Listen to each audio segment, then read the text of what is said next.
¿Qué tal, amigos? Muy bienvenidos un día más a Con Ánimo de Lucro. Ya saben, el primer programa en el que analizamos la economía desde el lado correcto de la historia. Analizamos e informamos sobre economía. Además, siempre defendiendo la libertad, la prosperidad, la propiedad privada y el respeto a la búsqueda de la felicidad.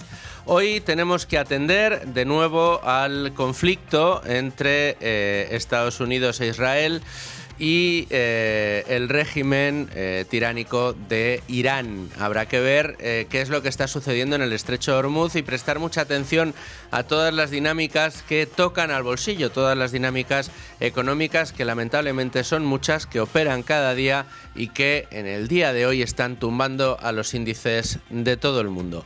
Por supuesto, también hablaremos de cómo inciden sobre la economía española las medidas que puso en marcha el pasado viernes el presidente del gobierno.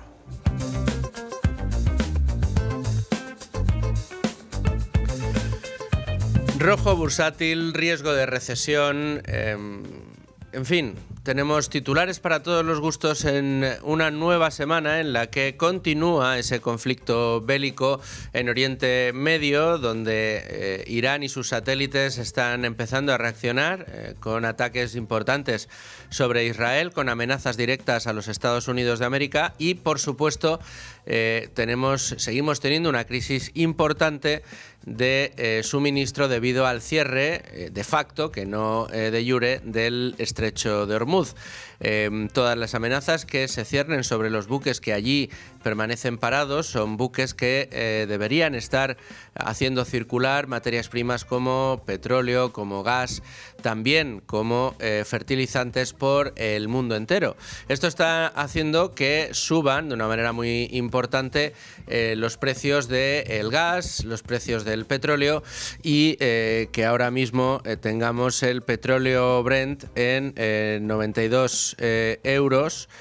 En 92 dólares y el petróleo Texas en 85, con una caída importante en lo que llevamos de mañana, pero que amanecíamos por encima de los 100 dólares y el petróleo Texas, de hecho, rozando los 100 dólares.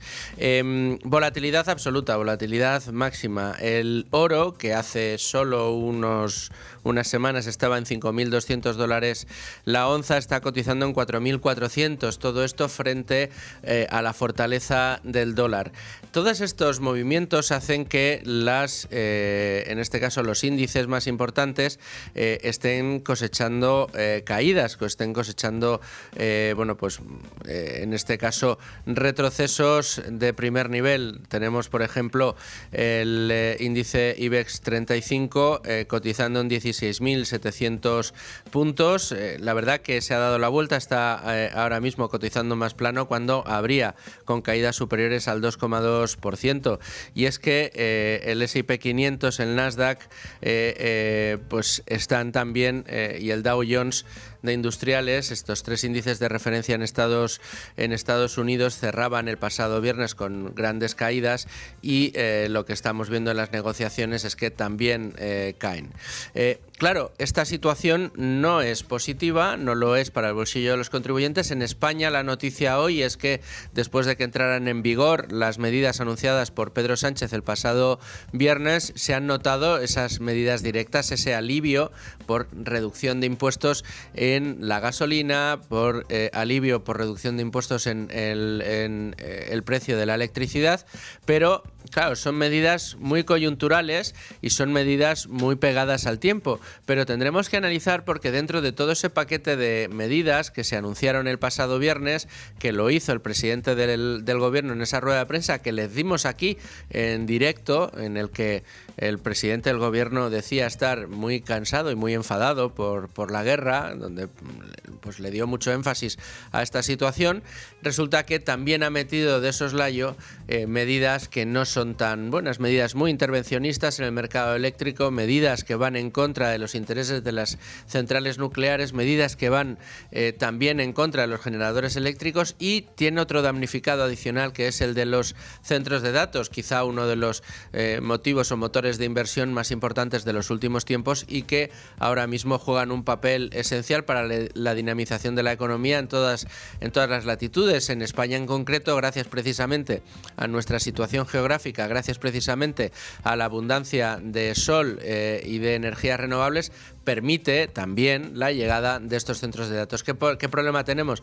Que tenemos una red eléctrica deficiente que no permite el enganche de este tipo de instalaciones de una manera fácil y sencilla, y precisamente por eso se han puesto palos en la rueda en estas medidas que se han aprobado en contra también de los centros de datos. Vamos a hablarles de todo esto, se lo vamos a explicar pormenorizadamente con los mejores especialistas y con los mejores expertos en el día de hoy, pero si les parece vamos a anunciarles, vamos a contarles a ustedes el resto de medidas económicas, de noticias económicas que tenemos en el día de hoy y que las tenemos en la portada de Libre Mercado en primer lugar, que pasamos a resumirles con ayuda de Rubén Folguera.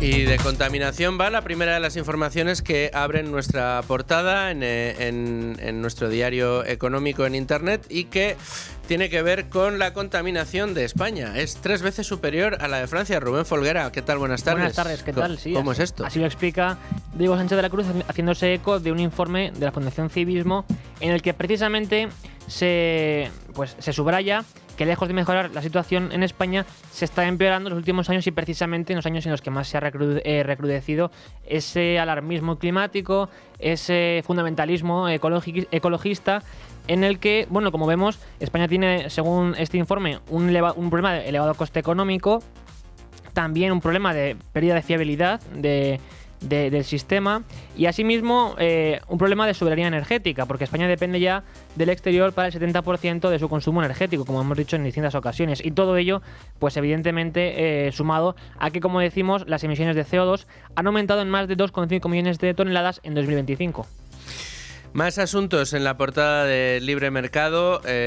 Bueno, tenemos precisamente que Sánchez va a elevar la deuda en 549.347 millones de euros y supera ya la barrera de los 1,7 billones con B de euros. Sí, una vez más, Rotellar en su clásico lunes negro, como tú le sueles llamar, pues nos habla de deuda y del problema que implica para la economía española.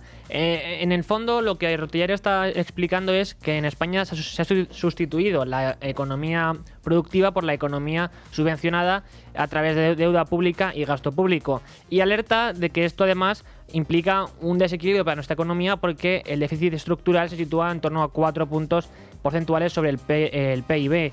Y en este contexto, evidentemente, lo que Rotellar denuncia es que, a pesar de que la situación es crítica al respecto, el gobierno de Sánchez no hace más que incrementar esa deuda, y lo hace a un ritmo vertiginoso, porque, como explica Rotellar, cada día la deuda pública aumenta en 200 millones de euros, y esto nos ha llevado a que durante el mandato de Sánchez esta deuda haya incrementado pues en más de 500.000 millones de euros.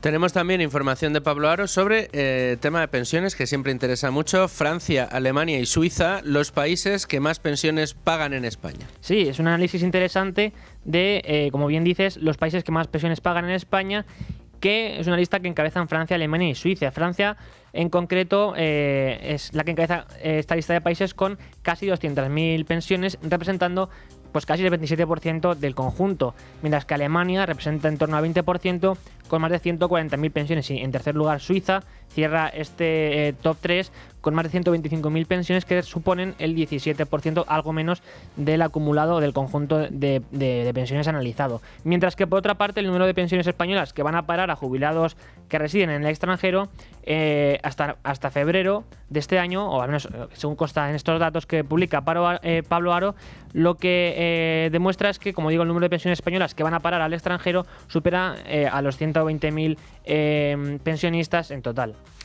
Y vamos a terminar con la información que firma Diego Sánchez de la Cruz sobre las investigaciones académicas en ciencias sociales en España. Del titular a mí no me sorprende, lo que no sé es qué métricas o de qué manera llega a esta conclusión, porque dice que la gran mayoría, el 90% de esas investigaciones son de izquierdas. A ver, ¿cómo lo explica? No son de España como tal. Es verdad que en la foto que han publicado está el logo de la Complutense, pero se hace eco Diego Sánchez de la Cruz de un estudio publicado en la Universidad de Oxford, en el que se analizan cerca de 600.000 artículos académicos que se han publicado entre el año 1960 hasta el 2024 en ciencias sociales, en distintos ámbitos como la economía, la antropología, la psicología, la sociología, etcétera. Y lo que demuestra a este respecto es que el 90% de estas investigaciones, de estos artículos, pues muestra una clara tendencia izquierdista, una orientación ideológica hacia la izquierda, lo cual contrasta evidentemente con una gran minoría de artículos en los que la perspectiva o digamos que la conclusión incluso lo que hace es reforzar la perspectiva propia de la derecha y como decimos aproximadamente el 90% de esos artículos eran contenido pues políticamente relevante de izquierdas. Es lo que viene a demostrar un poco Diego Sánchez de la Cruz para poner el foco en cómo la ciencia social a día de hoy está tomada por la izquierda, pero desde hace bastantes décadas. Bueno, pues hasta aquí el resumen de la portada de Libre Mercado. Nos vamos ahora a conocer el resto de noticias económicas del día.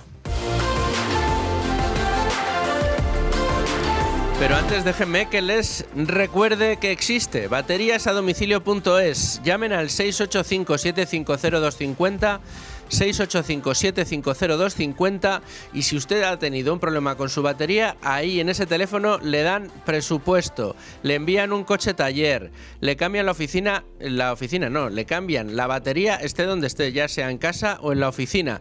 Allí te envían el coche taller, te hacen el diagnóstico, te dan presupuesto, también incluso del alternador, deciden si necesitas o no cambiar la batería y si ese es el caso, te la cambian. Además, como tienen todas las referencias del mercado, te cambian la que tu coche necesita, no una parecida. También tienen disponible en bateriasadomicilio.es este servicio para baterías de moto, de camión, de carritos de golf, de barcos o de baterías solares. Se puede pagar con tarjeta o en efectivo. Recuerden, bateriasadomicilio.es. Pues vamos con ese resumen de noticias del día en materia económica con ayuda de Rubén Folguera y empezamos con la Agencia Internacional de la Energía que alerta de los efectos de la crisis energética actual. En un acto celebrado este lunes en Australia, el director de la Agencia Internacional de la Energía ha tachado de muy grave la crisis energética actual enmarcada en el bloqueo del Estrecho de Hormuz y los ataques a las infraestructuras energéticas de Oriente Próximo. Al mismo tiempo, ha alertado de que ningún país será inmune a sus efectos. Del mismo modo, en relación a los daños causados en instalaciones ubicadas en Oriente Próximo, ha señalado que al menos 40 infraestructuras energéticas de la región se han visto gravemente o muy gravemente dañadas en 9 países.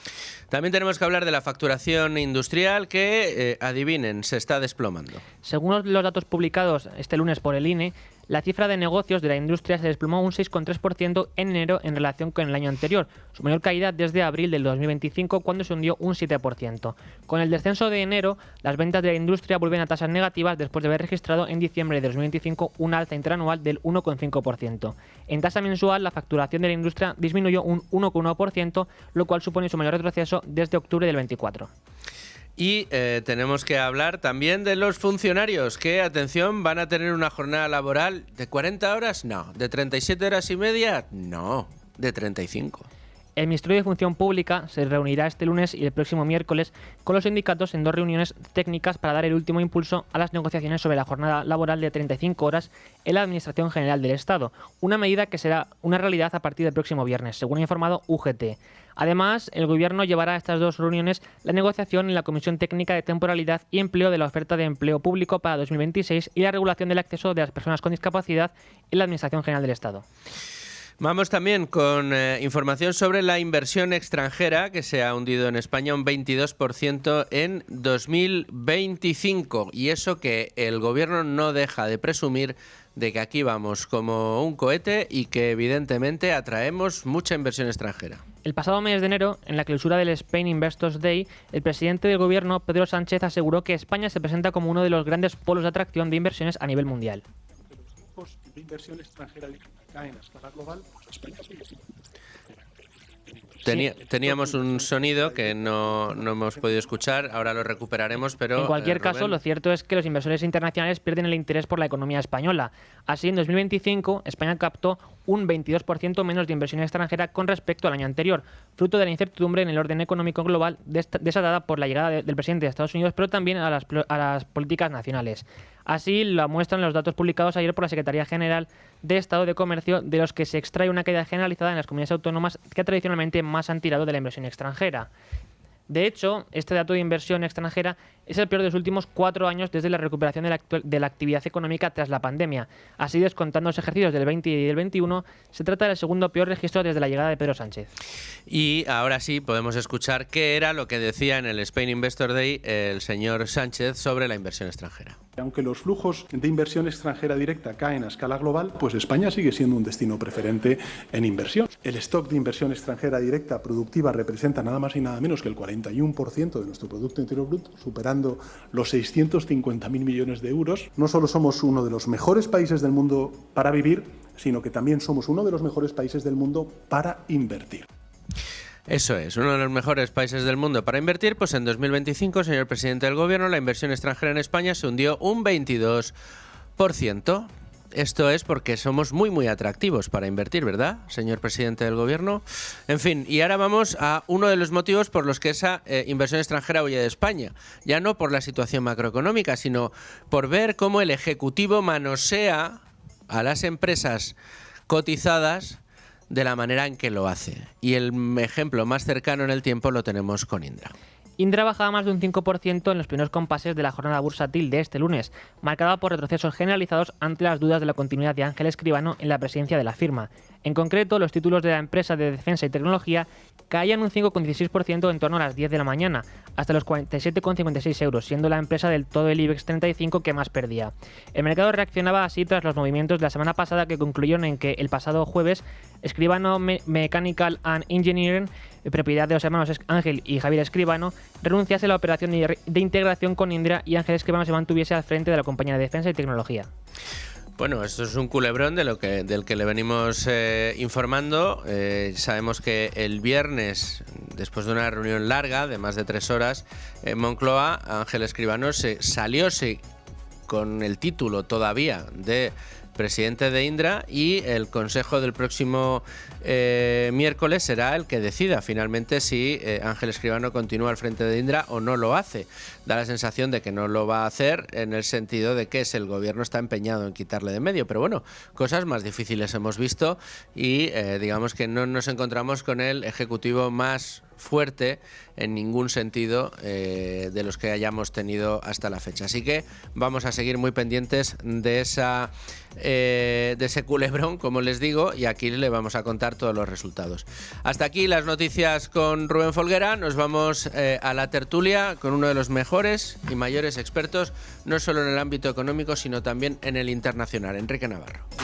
12 y 26 minutos de la tarde, 11 y 26 en Canarias, riguroso directo Con Ánimo de Lucro en Es Radio Libre Mercado, y nos acompaña ya en el estudio don Enrique Navarro. ¿Qué tal, Enrique? ¿Cómo estás? Hola, buenos días. Encantado de estar aquí. Experto en economía, experto en defensa, experto en geoestrategia, en internacional. En política nacional también haces tus pinitos, buenos artículos leemos tuyos en Libertad Digital, pero hoy la atención del mundo está puesta donde está puesta, Enrique, no solo en Estados Unidos, también en precisamente cómo se desarrolla los acontecimientos, cómo se desarrolla el conflicto en Oriente Próximo. A mí me ha llamado mucho la atención, Enrique, siempre que empiezan estos conflictos, porque ya tenemos algo de experiencia en los últimos años, siempre parece que va a ser cosa de unos días. Uh-huh. De hecho, hubo quien publicó cuando arrancó la invasión rusa de Ucrania que esto era cosa de una semana. Sí, no fui yo, ¿eh? No, ya. No te estaba señalando porque tú no fuiste. Tú fuiste precisamente el que dijo que esto no iba a durar una semana. Iba para... Bueno, ya llevamos más de 4 años de conflicto. Es verdad que cuando arrancó lo de Irán, además las bolsas no cayeron mucho el primer día, el petróleo no subió mucho el primer día, y eso que ya estaban parados los buques en el estrecho de Hormuz, porque pensábamos que esto se iba a solucionar casi en horas. Bueno, de hecho, cuando el petróleo superó el Texas los $100 el barril, Trump dijo, esto ya lo tengo ya casi terminado, y volvieron a subir los índices, volvió a bajar el petróleo, volvió a subir el oro, volvió a debilitarse el dólar, o sea, en fin, todas las dinámicas de mercado se produjeron. Sin embargo, otra vez tenemos preocupación. Voy a confesar a la audiencia que estoy intentando averiguar qué ha pasado en los últimos 5 o 10 minutos, porque el indicador IBEX 35 se ha dado la vuelta, estaba cotizando con una caída de casi el 3% esta mañana y está ahora subiendo en 1,25. El petróleo, que estaba picando los $100 el Texas, ha vuelto a bajar y me imagino, me habré perdido alguna noticia de ultimísima hora que estoy intentando averiguar cuál es, por la que se ha dado la vuelta el mercado. Pero lo que sí podemos decir, Enrique, es que tenemos muchísima incertidumbre cuando ya vamos para la cuarta semana de conflicto. Bueno, a ver, tenemos incertidumbre porque si analizamos toda la guerra de los últimos, yo qué sé, iba a decir siglos, pero digamos décadas, todas las guerras siempre han durado mucho más de lo que se había previsto. Ninguna ha durado menos. Ha pasado Ucrania, ha pasado en Irán, ¿no? Yo creo que el mundo había descontado el ataque a Irán y lo había descontado bajo la fórmula de que rápidamente se iba a resolver. Con lo cual el mercado, de alguna forma, el mercado, que es esta cosa tan extraña que hablamos siempre de esta mano invisible, ¿no?, decidió que bueno, se había producido lo que se esperaba. Cuando la cosa evoluciona y nos damos cuenta de que el plan se nos cae, pues es cuando los mercados se dan cuenta que ha pasado algo nuevo, inesperado, que no habían previsto. Y ahí es cuando el mercado reacciona a la baja, como lo ha hecho en las últimas semanas. Tratando de avanzar, como siempre se dice, o de descontar, digamos, las pérdidas que pueden llegar a tener. Tú piensas que el mercado funciona en función de lo que va a pasar dentro de 15, 20 días, un mes. O sea, lo de hoy ya lo descontó el mercado hace un mes. Entonces, el mercado trabaja sobre predicciones.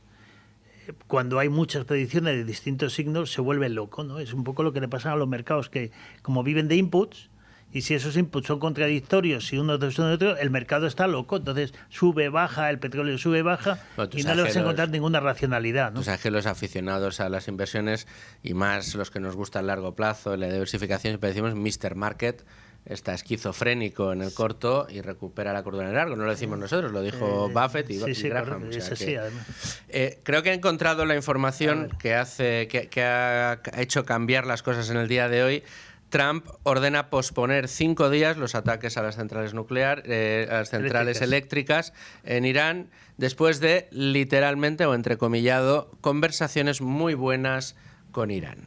Yo creo que esto es el bálsamo que acaba de surtir efecto en los mercados. Ya ven que les contamos las cosas en tiempo real. Bueno, esto va a durar lo que un caramelo en la puerta de un colegio. Quiero decir, en Trump ya lo hemos visto. De hecho, en Estados Unidos le acusan mucho de que no acepta bien los chantajes que le hacen los demás, ¿no? Se lo ha pasado con Rusia y le ha pasado con Irán. Irán le ha dicho que iba a cerrar y se ha chantado. ¿Por qué?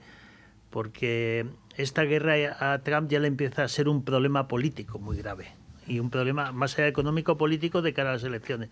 Entonces no quiere ejercitar esos chantajes y juega con el mercado. El problema es que esto es una derrota más de Trump en esta guerra, que es en el momento que Irán le ha aceptado al órdago, ha tenido que ceder porque sabe que no va a ningún sitio con esa amenaza. Esa amenaza no va a conseguir nada y va a empeorar mucho más las cosas. Con lo cual, los mercados, ávidos de escuchar alguna buena noticia, se agarran a esto para ganar 3 días y esperemos que mañana no haya un petrolero dañado o no aparezca una mina o no caiga un dron y todo esto se nos caiga. Es incluso posible que Trump dentro de 6 horas diga que nunca dijo eso y que lo que quería decir era otra cosa, con lo cual vamos a darle estos márgenes de duda, ¿no? Pero obviamente lo que sí se ve es que el mercado está ávido de buenas noticias si se quiere agarrar a cualquier cosa.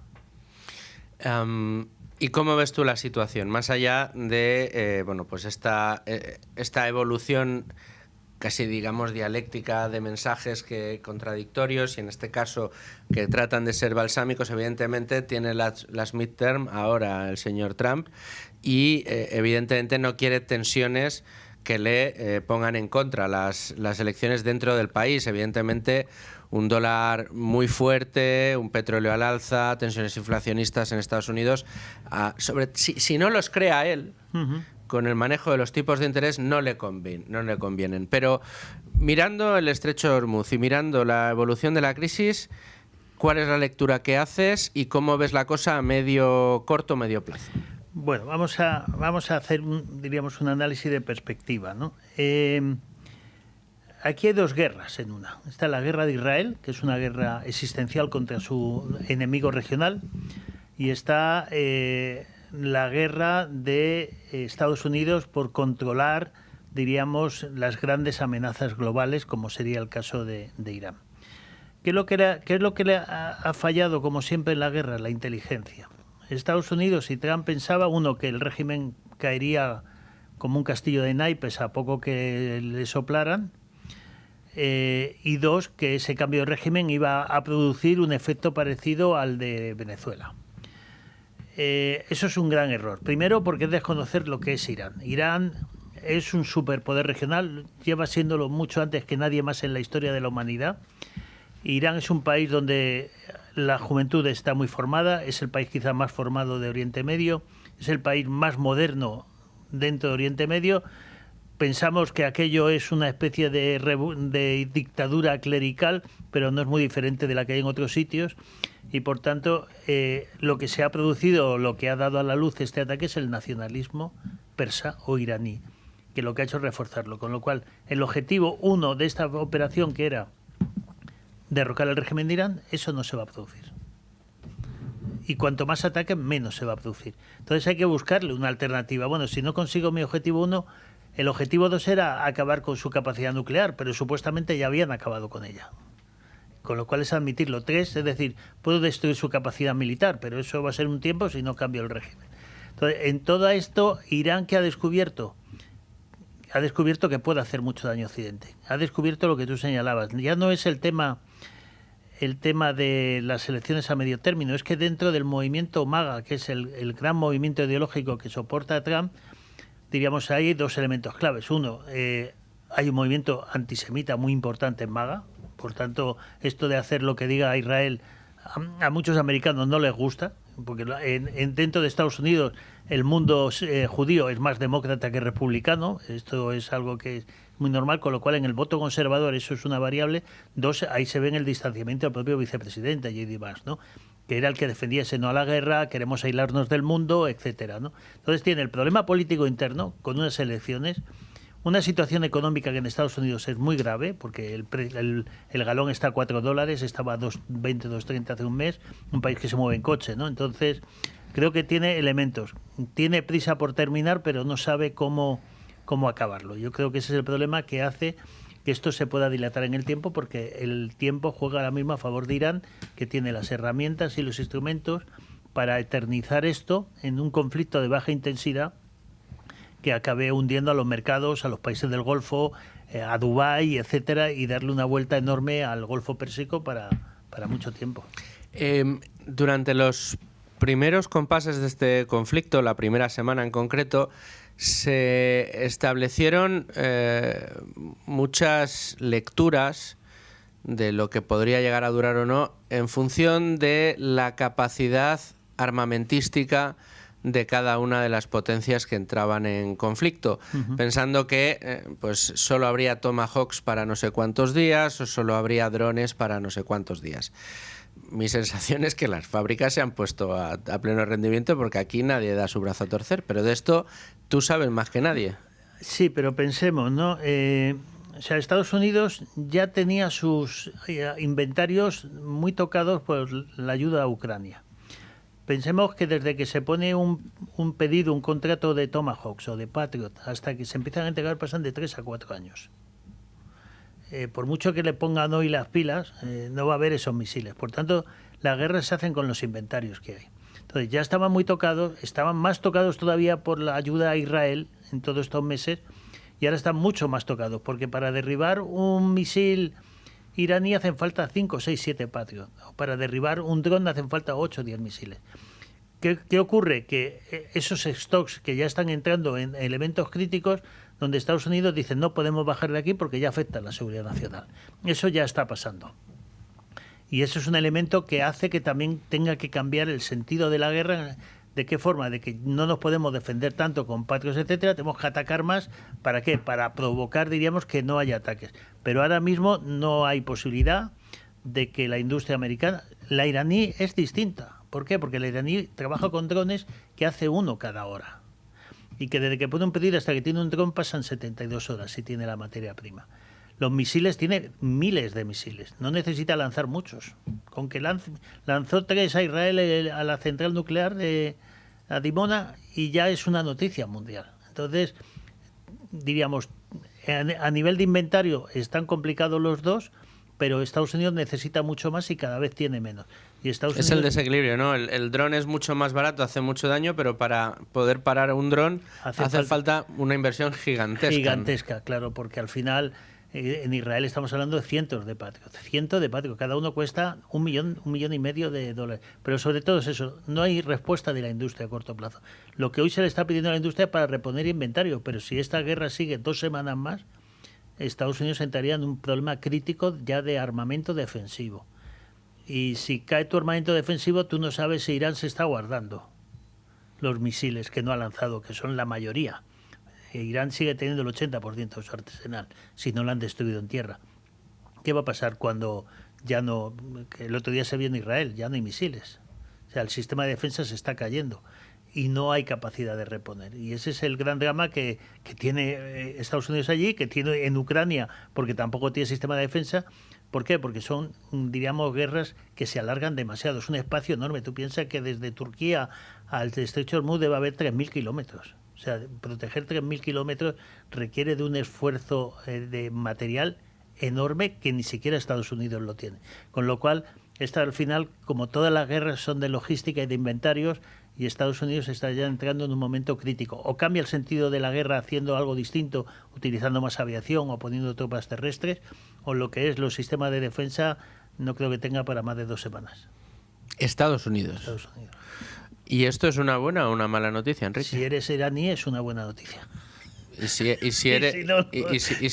Y para el que paga un recibo de la luz muy alto, ¿es una buena o es una mala noticia? Es una pésima noticia. Si Estados Unidos no es capaz de contener los ataques de Irán, cada ataque de Irán es lo que hunde. Si mañana Irán ataca, hunde, ahí donde se caen los mercados, donde se visibilice que el ritmo de la guerra no va en el sentido, o la dirección de la guerra no va donde debía ir, los mercados van a empezar a pensar que esto se va a eternizar, de que Estados Unidos no se va a poder ir de ahí porque se iría con una derrota, y eso es algo que Trump no se puede permitir. O sea, Trump prefiere llegar a la guerra en noviembre a ir a una derrota en mayo. Entonces, el riesgo actual donde nos movemos es a que esto pueda eternizarse, con lo cual el impacto económico, social y geopolítico va a ser tremendo, ¿no? O sea, estamos hablando de algo muy único, ¿no? Te voy a poner en otra tesitura, aunque sé que no se pueden comparar, pero yo creo que la comparación que te voy a hacer tiene sentido. A ver, las tensiones de suministro de materias primas esenciales y estratégicas como el gas fue algo que también se planteó y que sufrió y que nos provocó una crisis inflacionaria muy importante. No provocó eso en concreto, pero eso digamos que reforzó la crisis inflacionaria que ya veníamos arrastrando 6 meses antes, cuando estalla la guerra en Ucrania, cuando Rusia invade Ucrania. Aquí se hicieron lecturas similares, Enrique. Si nos vamos a un conflicto largo, claro, no podemos comprar el gas a Rusia, en España nos habíamos enemistado con Argelia, y de repente de tener un gas, digamos, fluido, abundante y barato, de repente los grifos se cortaron por todos lados y, insisto, antes de la llegada de esa crisis en Ucrania, ya se habían visto tensionados los mercados internacionales, sobre todo por la increíble demanda que estaba llegando desde China en aquel momento. Ese era el escenario en el que nos movíamos. Entonces, claro, si esto era un periodo corto, bueno, pues a lo mejor volvíamos a tener un flujo más abundante y barato de gas y no teníamos que soportar una crisis inflacionaria muy grande, duradera y terrible, ¿no? Pero lo cierto es que ese conflicto ha continuado, ha seguido. Tuvimos el pico de inflación en el 2023, mercados en caída libre en 2022, fue el peor año para la renta variable y la renta fija que se recuerda. Pocos años han coincidido caídas gordas de renta fija y renta variable, como sucedió en 2022. Pero bueno, chicos, eso pasó. No tuvimos recesión, no tuvimos mayores problemas. El gas se moderó relativamente, de repente descubrimos que de Estados Unidos nos podíamos traer gas y además de que España tenía las mejores infraestructuras de licuefacción posibles en Europa. Y aquello, chico, pues el conflicto en Ucrania sigue y resulta que hemos tenido los años de mayor bonanza económica en los índices, todos los activos subiendo, el oro por las nubes, el S&P 500 protagonizando el mayor rally de su historia, el IBEX 35 protagonizando el mayor rally de su historia, incluso las bolsas europeas, muy castigadas en los últimos años, subían.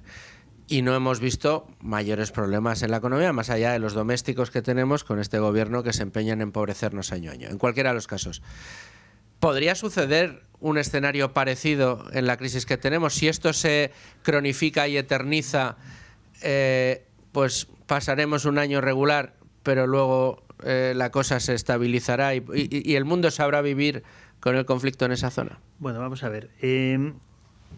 Nosotros somos europeos y el tema de Ucrania lo vivimos, diríamos, con una perspectiva local. Pero la guerra de Ucrania y la invasión de Ucrania por Rusia es una guerra local, para que nos entendamos.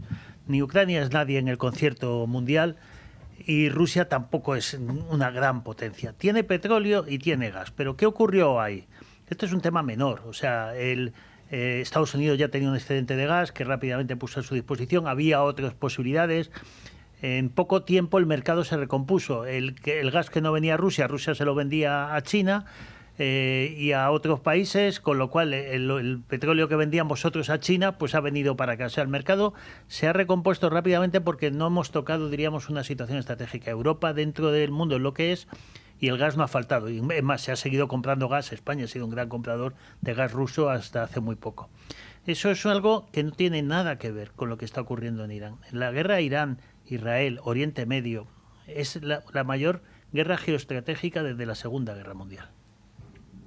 Es el mayor conflicto. Estados Unidos no había entrado en conflicto nunca y lo había evitado entrar en Oriente Medio por las consecuencias globales, porque estamos hablando del Canal de Suez, estamos hablando del comercio internacional, estamos hablando de China, que es la segunda gran potencia que se abastece mucho de Irán. Irán es un suministrador de drones a Rusia. Quiero decir, este es el contexto geoestratégico más grave en cuanto a conflicto que hemos tenido. Ni siquiera la guerra de Irak era una guerra de una gran coalición contra Irak, pero aquí es de Estados Unidos sin la comunidad internacional contra Irán, que es un país de 100 millones de habitantes, 3 veces España, un país rico, un país formado, y unos países alrededor que son todos muy inestables porque estamos hablando de monarquías autocráticas muy sensibles al tema de religión. Esto tiene una dimensión muchísimo mayor. Si esto se eterniza o se alarga demasiado, el impacto económico puede ser muy similar al que vivimos en el 73. ¿Por qué? Porque no hay alternativa. Por ejemplo, en el año 73 Texas producía mucho petróleo barato. Se podía salir al mercado. Hoy en día el petróleo de Estados Unidos cuesta $60 y Estados Unidos no puede exportar petróleo porque es un activo estratégico ahora. Incluso puede haber problemas con su exportación de gas porque tampoco, diríamos, está en condiciones de privarse. Luego, a su vez, hay muchos materiales raros que vienen de Asia que se necesita. O sea, el efecto económico, si hablamos de una guerra como esta que pudiera llegar después del verano, estaríamos hablando de una recesión mundial, diríamos, ¿por qué? Porque es inflacionaria, porque nos pilla a todos en un momento muy complicado. Tú miras el endeudamiento público en el año 73, no es nada. Hoy en día las economías están asfixiadas. Casi te diría que es para lo único para lo que sería una buena noticia, una crisis inflacionaria, ¿no? El que debe es el que mejor sale. Sí, bueno, pero al final siempre paga el precio, ¿no? Entonces quiero decir que esto, desde todo el punto de vista, tiene unas consecuencias mucho mayores y es lo que me lleva a pensar que Trump se ha metido en un lío del que tiene que salir pronto, porque si no, obviamente el principal perjudicado va a ser él, porque es es el más sensible por toda su situación macroeconómica y política, pero no sé hasta qué punto Irán le va a ayudar en eso, ¿no?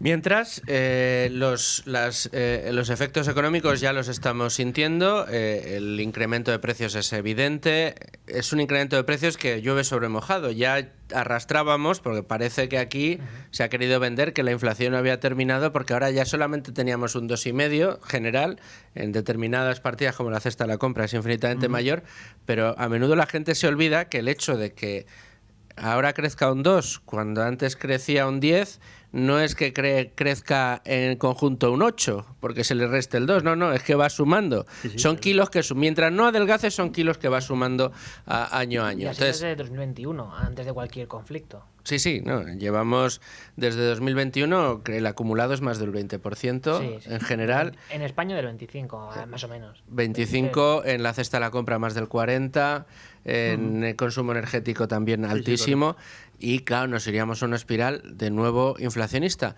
Y el gobierno el viernes se descolgaba, Enrique, con una serie de medidas. Algunas de ellas en el corto plazo, desde luego, han aliviado. Digo corto plazo este fin de semana, que es cuando ya han entrado en vigor, se tienen que ratificar el jueves en el Congreso. Pero claro, estos son los regalos envenenados. Con esta rebajita del IVA te voy a meter por detrás una serie de cosas que a lo mejor no son tan buenas. Yo no sé si has podido analizar un poco las medidas que se han puesto encima de la mesa, Enrique, y cuál es tu opinión.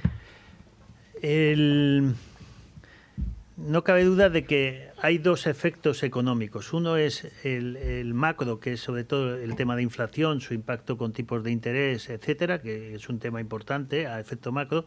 Y luego está el micro del impacto en el consumo, ¿no? Vamos a ver, el gobierno lleva semanas recaudando mucho dinero gracias a la subida del petróleo. Calculemos que el gobierno recauda a diario 60 millones de euros con la gasolina. Si se ha pasado 3 semanas con un precio alto, ha hecho ya una caja suficiente, casi mayor que lo que le va a costar la operación. Con lo cual, eso es relativamente poco inteligente. Segundo, aquí bajar el IVA para un empresario es algo que es neutral, con lo cual tampoco te afecta. Yo creo que la medida que no sean medidas de impacto inmediato como la reducción del precio de la gasolina, todo lo demás hay que analizarlo. Se habla de crédito, otra vez se vuelve a aprovechar una situación para montar una revolución ideológica. Volvemos otra vez a los coches eléctricos, cosa que no vamos a ver a corto plazo, a las deducciones fiscales. Todo eso es un canto al sol. O sea, nuestro problema es el inmediato de este mes, de la inflación de este mes, que puede dispararse. Y el precio y la rebaja llega tarde, ya ha sido repercutido en muchos sectores, y esta es una sociedad de servicios y de logística. Y el impacto en España, por eso siempre nos llega a España, cualquier crisis es más rápida y mayor cuando llega, y la recuperación es mayor cuando se va, ¿no? Pero yo creo que ahora mismo las medidas llegan tarde, son insuficientes. Hay que actuar sobre sectores mucho más estratégicos, pero también entiendo que hay que dejar que el mercado funcione, porque si tenemos un problema de que sube el petróleo porque hay menos petróleo, lo que no podemos hacer es incentivar que haya más consumo de petróleo, porque entonces al final, si el consumo se mantiene, el precio volverá a donde estaba antes, porque por mucho que manejemos los precios acaban volviendo, es como el cauce de los ríos, se acaba volviendo a su sitio, ¿no? Entonces, lo que necesitamos es una política que reduzca la demanda, y eso es lo que hará que los precios bajen. Si lo que hacemos es incentivar el consumo, pues el consumo se mantendrá, con lo cual volveremos a la escasez de petróleo y el precio volverá a subir, con lo cual es muy fácil entender que en cuestión de 1 o 2 meses, si la situación no cambia, el precio volverá a estar, y seguramente pues habrá que tomar otras medidas. Yo creo que más ayudas directas, menos incentivar el consumo y más ayudar a sectores estratégicos que sí tienen un efecto inflacionario mayor, como es el transporte, como es la agricultura, que ahí es donde pero, por ejemplo, el tema de fertilizantes, si los fertilizantes suben de precio, eso, por ejemplo, no entra en las medidas. Y eso sí que encarece mucho más el precio de los alimentos, que como bien señalabas, el precio de la cesta de la compra lleva subiendo en el mundo occidental o en el mundo, los últimos 5 años se ha duplicado casi, es un problema mundial, y esto contribuye a hacerlo peor, y la gente lo primero que atiende es cuánto le cuesta ir a comprar al supermercado o al mercado, ¿no? Con lo cual yo creo que las medidas van en el sentido equivocado. Lejos de incentivar el consumo, lo que hay que hacer es incentivar que se consuma menos. Más transporte público, más bonificación de transporte público, pero es que ya venimos de una época donde está todo tan bonificado que ya lo que no podemos hacer es que el presupuesto del Estado, que se alimenta de impuestos, tenga que sostener una inactividad económica. Más nos habría valido, a lo mejor, ahí a toda Europa, haber contribuido a resolver esta crisis, y no a poner piedras en el tejado, en la rueda de resolver esta crisis, y a lo mejor ahora estaríamos mucho mejor, pero si no contribuimos a que se resuelva, es más, criticamos al que intenta resolverlo y alargamos, pues al final somos nosotros mismos los que estamos creando esta situación de crisis que se va a llevar por mucho que quiera, se va a llevar hasta este gobierno por delante. Porque este gobierno... Eso lo tienes que matizar, macho, estás en directo. No, lo digo en directo. Eso es un titular, ¿eh? A ver, este gobierno lleva 8 años porque ha tenido una buena situación económica. Es muy difícil derrotar a un gobierno que no ha vivido una depresión económica grave. Tú lo decías antes. Este gobierno no sabe lo que es gestionar una crisis como le tocó al Partido Popular en 2012, o como le tocó a Aznar en el año 96, o al PSOE en el año 83.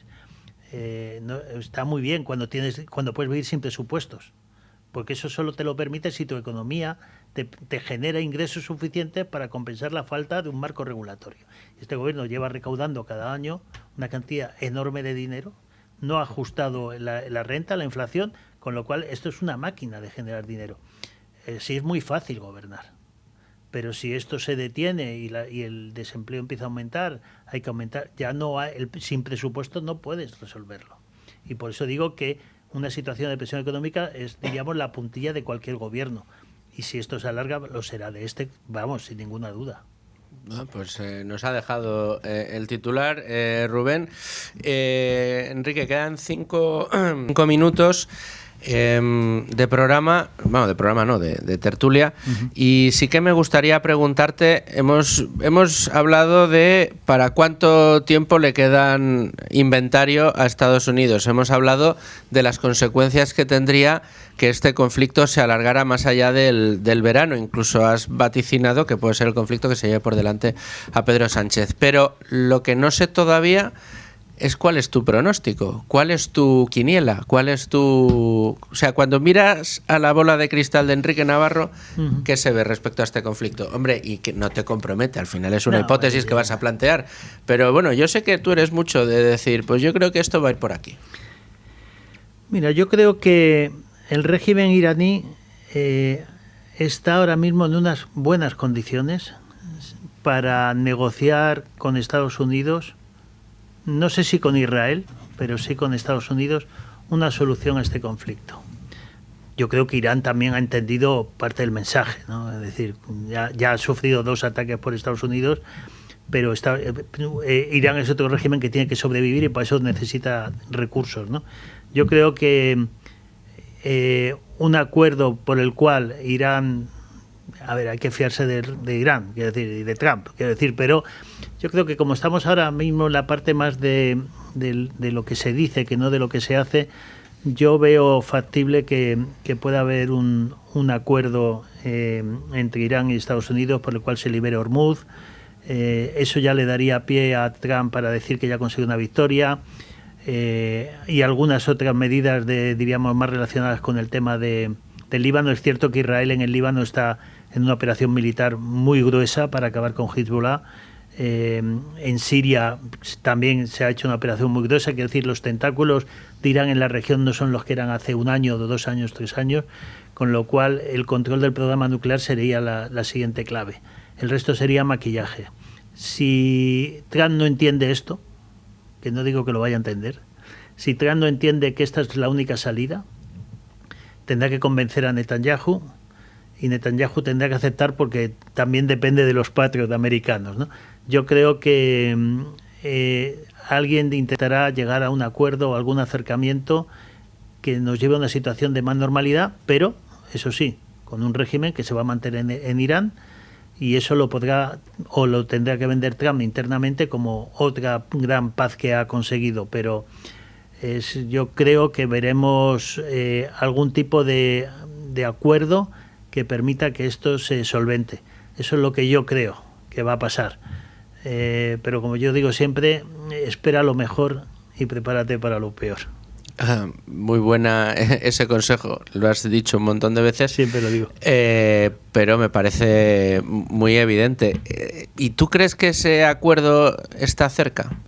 No. Ese anuncio de, señores, el régimen está debilitado, pero hemos llegado a unos acuerdos, que pueda vender que eso que él buscaba, entiendo yo, con este ataque, decías tú al principio, de tratar de tener controladas las grandes amenazas que se ciernen sobre Estados Unidos, que es lo que le ha movido a Groenlandia, lo que le ha movido a Irán, lo que le ha movido a Venezuela, lo que no sé si le moverá a Cuba o no, es algo que se tendrá que decidir en estos días, aunque teniendo lo que tiene en Irán, no sé yo no sé hasta dónde le tiemblan las canillas a... Sí, a ver, yo creo que Trump es como un corredor de 100 metros lisos. O sea, ha querido hacer toda su presidencia en 10 segundos o en 9, no sé en cuánto está el récord del mundo, ¿no?, de los 100 metros. Entonces ha tenido un arranque en lugar de ser un corredor de fondo. Ya se le han agotado los tal. Y todo le ha ido mal. O sea, entonces si en Irán sale que no consigue el objetivo, pues claro, ¿qué credibilidad le va a dar a Cuba o a Venezuela o a Groenlandia? Quiero decir que al final ha agotado su presidencia, ha agotado todos los conflictos, ya se ha metido en todos los fregados posibles, ¿no? No digo que no se invente alguno, ¿no? Entonces, yo creo que Trump ahora mismo es ya alguien que casi, fíjate qué barbaridad voy a decir, que casi es pasado. O sea, porque la elecciones de noviembre se la va a llevar, ideológicamente está ya fuera, tiene mucha crítica interna, nadie se atreve, pero se fue el director de la Oficina Antiterrorista hace 2 días, diciendo que no era una amenaza, con lo cual yo creo que Trump tiene una situación que él a lo mejor no quiere ver todavía y por eso no creo que vaya a ser tan rápido, pero ahora mismo tiene una oposición interna que no había tenido hasta ahora Trump, porque esto en política los partidos son iguales en todos los sitios, miles de personas viven de esto y miles de personas republicanos que viven muy bien con sueldos de Estados Unidos ven peligrar esa mayoría y saben una cosa, si los demócratas vuelven a tener el control del Congreso y el Senado, la presidencia de Trump se acaba porque va a tener un impeachment y ahí sí que un Trump debilitado no es nadie. Entonces, y J.D. Vance ya está pensando en su reelección y Marco Rubio, que es el que más ha ganado ahora con esta actitud, será el primero que va a salir porque sabe que con estos activos ir a unas elecciones en 2028 contra Newsom o contra quien sea es perder. Entonces, ha corrido mucho, pero parece como si llevara 10 años en la presidencia. Yo creo que esto ya está casi finiquitado. Enrique Navarro, muchas gracias, como siempre, por prestarnos tu análisis hoy, además de aquí en el estudio, sí, que eso fin, siempre sí. Lo prefiero, ya lo sabes. Muy bien. Nos vemos muy prontito. Claro que sí. Muchas gracias. A vosotros. Les dejo con las noticias de la 1 y volvemos. 1:06 de la tarde, 12:06 en Canarias. Seguimos Con Ánimo de Lucro, seguimos en directo y abrimos ahora, como todos los días, página de mercados.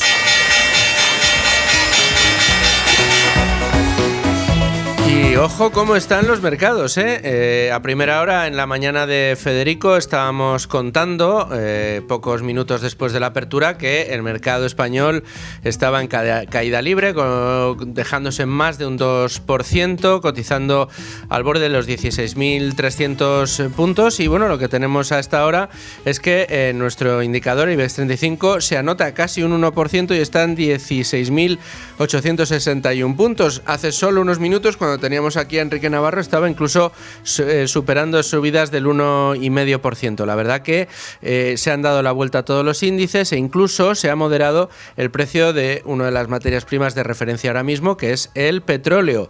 El petróleo, que esta mañana estaba rozando los $100 el Texas y por encima de los $110 el barril de Brent, pues ahora mismo está moderándose, está en $93 el Texas y en 101 el petróleo Brent. ¿Y a qué se deben este brusco movimiento que han protagonizado los mercados en el día de hoy? Bueno, pues esa información que les adelantábamos antes, que ha contado Noelia en los servicios informativos de Es Radio, y que tiene que ver con que Trump ha ordenado posponer 5 días los ataques a las centrales eléctricas tras conversar, dice que en muy buenos términos, con Irán. Pero yo no sé si esto es el único motivo que se encuentra detrás de este brusco movimiento de mercado que hemos vivido hoy. Y para analizar este y los que veremos a continuación durante los próximos días, traigo a uno de los mejores analistas de mercados, a uno de los mejores periodistas bursátiles de España, que es Vicente Baró. Vicente, ¿cómo estás? Muy bien, la verdad, fenomenal. Y por supuesto, director general de Finet, que es cargo que ocupas y de una manera extraordinaria, porque los servicios de Finet son extraordinarios.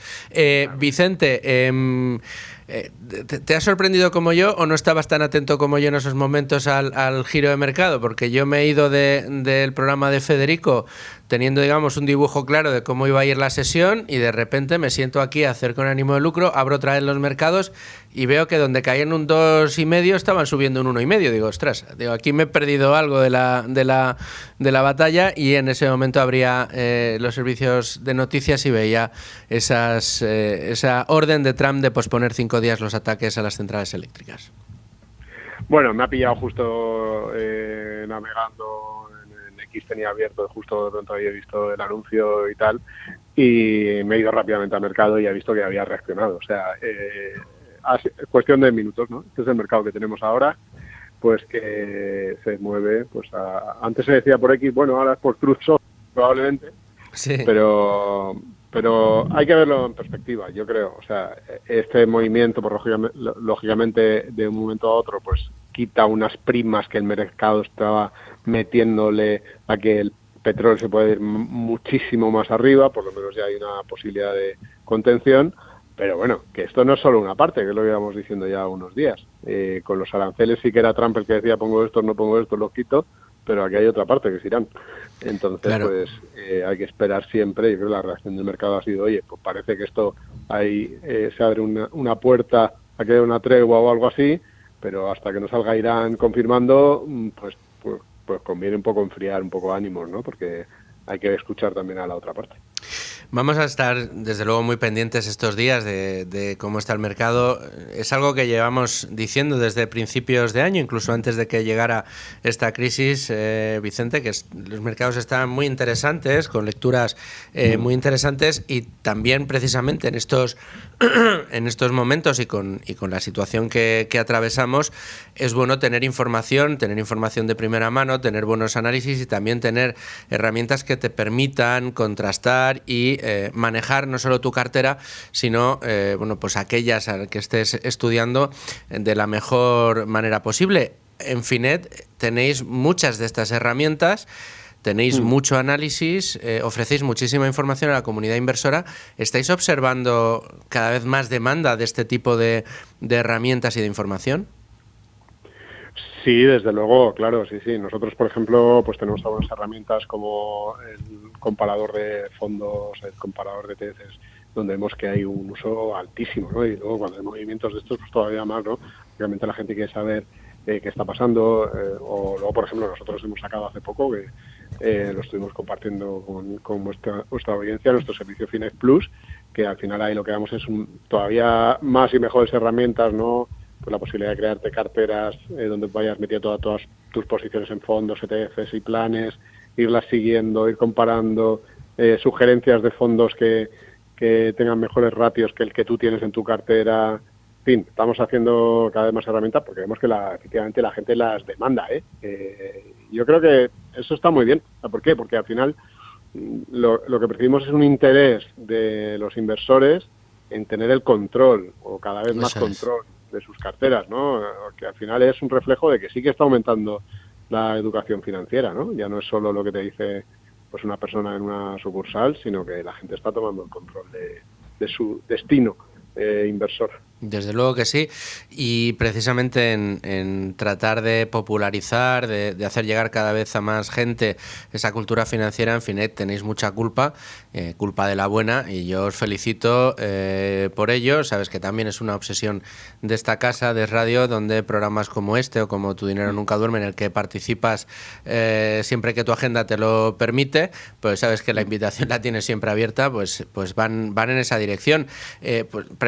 Ya que me comentas un poco, oye, una herramienta esta de Finet Plus que está siendo una herramienta fantástica.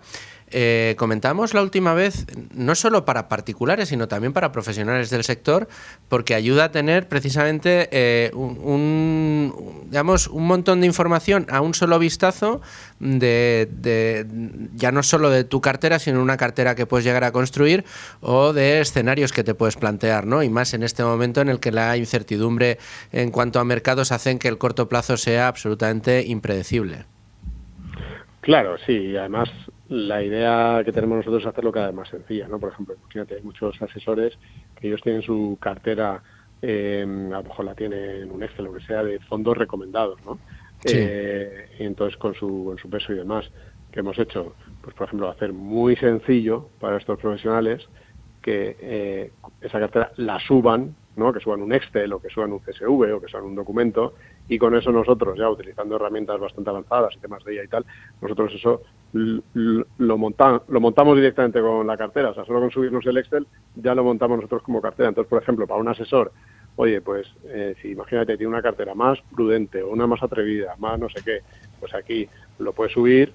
Entonces, de una manera muy visual puede compartir la información de cómo ha ido esa cartera en los últimos 3 años, o los cambios que habría hecho. Lo puede compartir pues generándoselo como PDF, enviándolo, o por ejemplo los fondos o los ETFs que sigue ese asesor, por ejemplo, se hace una comparación de los distintos productos que a él le parecen más interesantes, y esa comparación se la guarda y se la puede enviar a sus clientes para que vean esa comparativa, ¿no?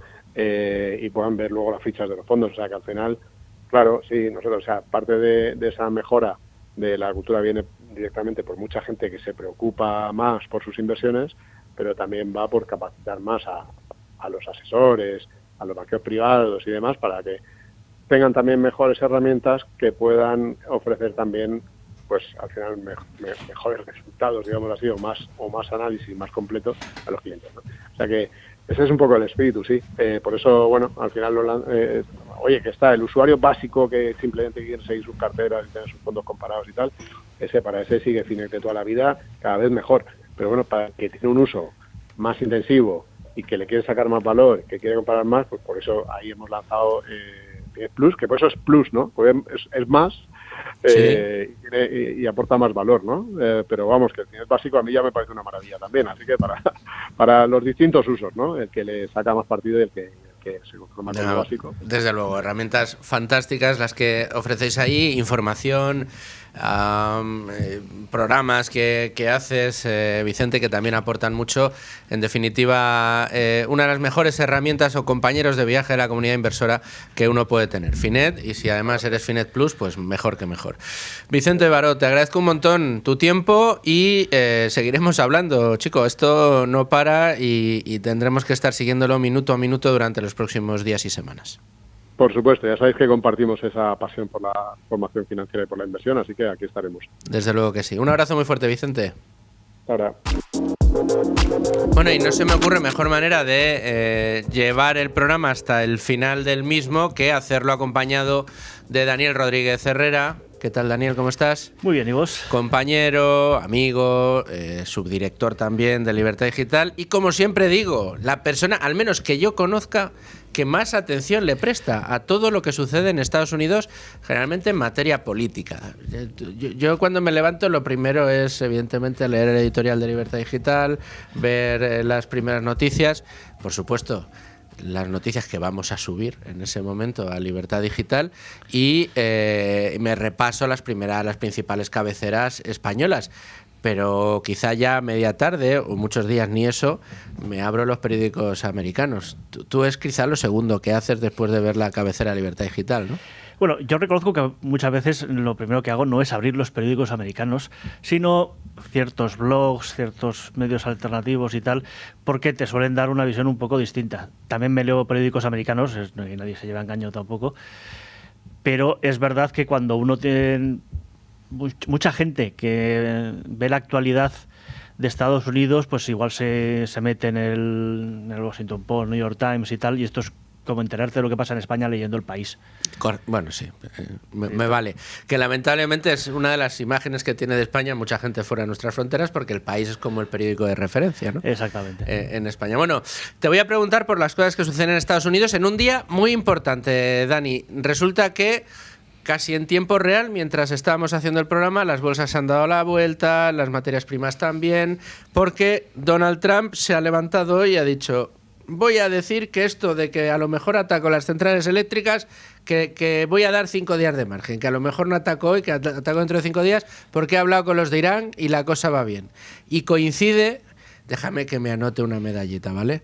Ayer, cuando estábamos en la tertulia con Manuel Llamas, estábamos hablando de lo que estaba sucediendo en Oriente Próximo, en Oriente Medio, y entonces yo llamé la atención sobre que la primera vez que superamos los $100 el barril, Donald Trump salió y dijo, oye, que esto ya lo tengo casi terminado, que casi ya, que esto ya está.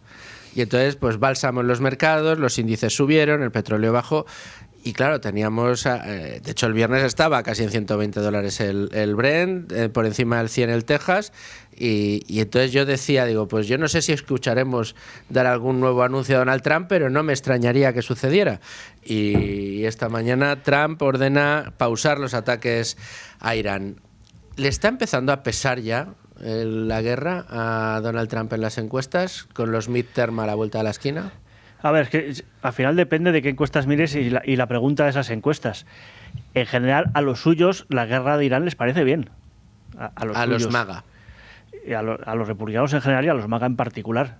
Justamente se habla de que si los MAGA, que si son eleccionistas y no sé qué, no sé cuántos. No, hay unos eleccionistas que se dicen ellos que son MAGA y que en realidad no lo son mucho.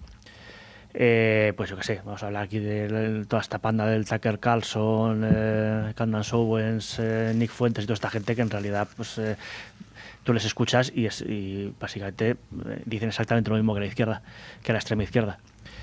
Y no solo tienen mucho peso dentro de la base electoral de Donald Trump, lo cual por otra parte explica por qué casi no vemos ya nunca a J.D. Vance, el cual pues básicamente se ha metido dentro de esa madriguera de conejo y no parece que pueda o quiera salir de ella, lo cual le hace bastante menos atractivo para la base republicana que Marco Rubio, que ahora mismo es la estrella. Acordémonos que al principio J.D. Vance era como la sombra de Trump, estaba en la famosa reunión con Zelensky de hace un año y tal, pues al final la discusión de Zelensky fue con Vance, no fue con Trump. Ahora Vance ha esencialmente desaparecido y aunque Trump siempre que le pregunta sigue hablando de los dos, cosa que ha hecho desde el principio, como sus dos sucesores tal. El caso es que Vance ha desaparecido, lo cual no es tan raro en un vicepresidente, pero dado que yo creo que eligió un poco a Vance con las miras puestas en que le sucediera eventualmente, yo creo que también pensó un poco en Rubio, pero Rubio no podía ser vicepresidente porque, bueno, por la Constitución, etcétera, no pueden venir presidente y vicepresidente del mismo estado. Uh-huh. Y tanto Trump como Rubio están empadronados, vamos a decirlo entre comillas, porque Trump no es de Florida. Trump es de Nueva York, lo que pasa es que vive en Florida. Entonces, Marco Rubio hubiese habido que hacer mucho lío para que fuese vicepresidente, que yo creo que si no hubiese sido por eso, sí hubiese sido vicepresidente, pero francamente yo creo que muchos estamos agradecidos que sea el secretario de Estado. Desde luego que sí, desde luego que sí. Entonces, ¿tú crees que el conflicto ahora mismo no le está haciendo mucha pupa en popularidad? No le está haciendo mucha pupa. Obviamente si le hace pupa y cuanto más alargue esto, pues peor. Ese es el termómetro, sobre ¿no? todo cuanto más se acerca a las midterms. Más que nada por el tema de pues lo que se supone que va a ser el gran asunto de las midterms, el affordability, que lo llaman allí. El precio de la vida, la inflación, para entendernos. Sí, pero no, o sea, porque la inflación mide muchas cosas y cuando se habla de affordability se suele centrar en algunas muy concretas. El poder de compra. Como esto se lo han inventado los demócratas, generalmente son las cosas en las que piensan que pueden meter el dedo en el ojo a Trump. Pero sí son cosas más de cesta de la compra, de gasolina, de vivienda, cosas como las cosas básicas, más básicas que hay dentro de... Aquí también nos preocupan esas cosas básicas. Preocupan esas, sí. Entonces, Trump, aunque había parado mucho la inflación, incluso había bajado el precio de los combustibles. Pero claro, el problema es que el coste de la vida en Estados Unidos durante la administración de Biden se fue por las nubes. Entonces Trump, pues, obviamente quiere bajar la inflación, también quiere que se suban los sueldos. Es una de las razones también por las que quiere que la inmigración, que haya menos inmigrantes de los que había, no solo de frenar la inmigración que viene, sino de echar a parte de la que ha llegado, para que los sueldos de las clases menos pudientes sean más altos. Que eso es una cosa que él consiguió en su primer mandato y que quiere lograr en su segundo, porque al fin y al cabo es la gente a la que ha traído al Partido Republicano, que antes votaban demócratas y ahora votan republicano, porque consideran que los esas demócratas capas de población a las que de verdad les ha cambiado la vida. Están muy preocupadas con todas las cosas woke, identitarias y no sé más, pero a ellos no les hacen ni puñetero caso. Y tienen razón, para que engañarnos. Correcto. Otro de los asuntos clave, que yo no sé cómo va a manejar Trump y tampoco sé si tú tienes alguna pista que hayas leído o que hayas visto por ahí, es precisamente el problema inflacionario en dos sentidos. Hasta la fecha Trump ha sido capaz de, digamos, manejar la inflación a su antojo. Y me explico. Él lo que entendía es que, teniendo cierto manejo sobre la Reserva Federal, pues podía decidir el nivel de fiebre que se tenía en los precios con los tipos de interés. Y eso lo manejaba respecto a uno de los grandes problemas que tiene la economía norteamericana, que es su deuda muy abultada. Entonces decía, bueno, yo me manejo con los tipos y así me alivio o no las obligaciones financieras derivadas de la deuda pública que tengo. Sin embargo, claro, la crisis en el estrecho de Hormuz está provocando unos desequilibrios internacionales muy importantes en cuanto a materias primas, pero al mismo tiempo ha convertido al dólar, que se había debilitado mucho generando inflación por la vía monetaria en Estados Unidos, se ha vuelto a fortalecer. O sea, si antes del conflicto existía la duda de que el dólar dejara de ser considerado moneda de reserva mundial, ahora ya no hay duda ninguna. De hecho, la caída tan fuerte que ha sufrido los precios del oro en los mercados internacionales tiene mucho que ver con que el dólar se ha reforzado mucho como moneda de reserva mundial. Claro, esto también, a su vez, hace que allá donde Trump quería que los bancos centrales, el Banco Central norteamericano, la Reserva Federal norteamericana, bajara tipos de interés, pues parece que lo que tiene ahora sobre la mesa es la posibilidad de que tengan que subirlos. Entonces, yo no sé este debate cómo lo maneja Donald Trump ahora mismo. No creo que esté ahora mismo pensando mucho en eso todavía, porque al fin y al cabo, o sea, vamos a dar el supuesto de que dentro de 2 semanas se acaba la guerra. Pues esto habrá sido un pip y las cosas volverán más o menos al cauce en el que estaban. El cauce en el que estaban, básicamente todo el mundo estaba de acuerdo en que Powell estaba dejando los tipos artificialmente altos, seguramente para meterle el dedo en el ojo a Trump, que los quería más bajos, más que por ninguna otra razón. Entonces, más que ahora vayan a subir, sobre todo ahora que se acerca mucho el final del mandato de Powell, la cuestión es que tenga más razones para mantenerlos, al menos hasta que llegue el nuevo. Otra cosa es que dependiendo de cómo esté la situación para entonces, pues podrá tomar la decisión de bajarlos o de mantenerlos ya dentro de un esquema no de enfrentamiento con la Casa Blanca, sino más colaborativo, por así decir. Porque claro, el problema que se ha encontrado Trump es que ya ha tenido una Reserva Federal, como tantas instituciones. A ver, lo que ha pasado en Estados Unidos es un poco lo que pasa aquí.